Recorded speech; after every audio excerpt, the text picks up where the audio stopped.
ప్రతి ఫిలిం ఇండస్ట్రీకి ఏదో ఒక జానర్‌లో ప్రత్యేకత ఉంటుంది. అలాగే ఎక్స్‌పెరిమెంటల్ మూవీస్ తీయడంలో అందరికంటే ముందుండే ఫిల్మ్ ఇండస్ట్రీనే శాండిల్‌వుడ్. అదే కన్నడ ఫిల్మ్ ఇండస్ట్రీ.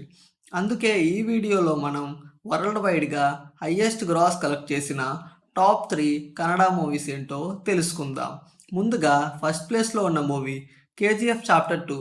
ఈ మూవీ 2018లో వచ్చిన 'కేజీఎఫ్ చాప్టర్ 1' మూవీకి సీక్వెల్.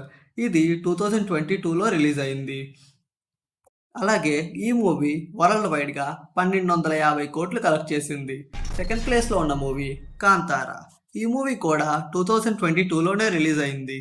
రిషబ్ శెట్టి గారు హీరోగా మరియు డైరెక్షన్ చేసిన యాక్షన్ థ్రిల్లర్ మూవీ. ఈ మూవీ వరల్డ్ వైడ్‌గా 400 క్రోర్స్ కలెక్ట్ చేసింది. థర్డ్ ప్లేస్‌లో ఉన్న మూవీ 'కేజీఎఫ్ చాప్టర్ 1'. సైలెంట్‌గా వచ్చి ఇండియా మొత్తం కరోనాలా వ్యాపించిన ఈ యాక్షన్ థ్రిల్లర్ మూవీ 2018లో రిలీజ్ అయింది. ఈ మూవీ వరల్డ్ వైడ్‌గా 250 క్రోర్స్ కలెక్ట్ చేసింది. ఈ టాప్ 3 కన్నడ మూవీస్‌లో 2 యష్ ఇంకా ప్రశాంత్ నీల్ కాంబినేషన్‌లో వచ్చిన మూవీసే ఉన్నాయి.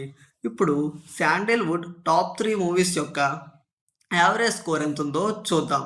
'కేజీఎఫ్ చాప్టర్ 2' 1250 క్రోర్స్, 'కాంతార' 400 క్రోర్స్, అలాగే 'కేజీఎఫ్ చాప్టర్ 1' 250 క్రోర్స్, టోటల్ 1900 కోట్లు. యావరేజ్ ఎంతుందో చూద్దాం. Average 633 crores. Sandalwood average film score 633 crores. ముందు వీడియోలో మనం టాలీవుడ్, కాలీవుడ్ ఇంకా మాలీవుడ్ యొక్క ఫిల్మ్ స్కోర్ ఎంతుందో చూసాం కదా. ఇప్పుడు శాండిల్‌వుడ్ స్కోర్‌తో కంపేర్ చేసి చూద్దాం. ఎందుకంటే మళ్ళీ మన గుండంకులు ఫీల్ అవుతారు కాబట్టి. ప్రస్తుతానికి టాలీవుడ్ ఫస్ట్ ప్లేస్‌లో ఉంది. అలాగే శాండిల్‌వుడ్ సెకండ్ ప్లేస్‌లో ఉంది. కాలీవుడ్ థర్డ్ ప్లేస్‌లో ఉంది. అలాగే మన మాలీవుడ్ ఫోర్త్ ప్లేస్‌లో ఉన్నాయి. ఈ వీడియో మీకు ఇన్ఫర్మేటివ్‌గా అనిపిస్తే నా ఛానల్‌ను సబ్స్క్రైబ్. మీ ఇష్టం.